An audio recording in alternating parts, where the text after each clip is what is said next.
آگاہ اپنی موت سے کوئی بشر نہیں، سامان 100 برس کا پل کی خبر نہیں۔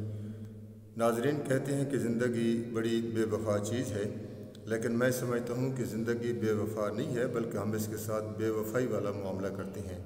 زیر نظر ویڈیو میں آپ دیکھ سکتے ہیں کہ ایک مؤذن صاحب، قاری صاحب مسجد میں داخل ہوتے ہیں اور وہ اسی طرح وضو کر کے غالباً آئے تھے اور اپنا بازو اوپر چڑھائے ہوا تھا، اور اسی طرح انہوں نے بٹن آن کیا اور پھر سٹینڈ کو پکڑ لیا۔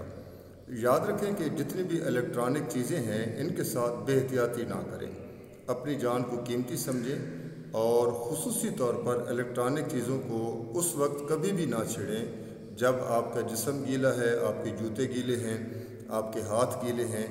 ایسی چیزوں کو، خاص کر آج کل گرمی کا موسم ہے تو اس میں کولر پنکھے ہیں، سٹینڈ والے پنکھے ہیں، یا کسی قسم کے آپ الیکٹرانک چیز کو ہاتھ لگاتے ہیں تو خدا را اپنی زندگی کے ساتھ خود بے وفائی نہ کریں۔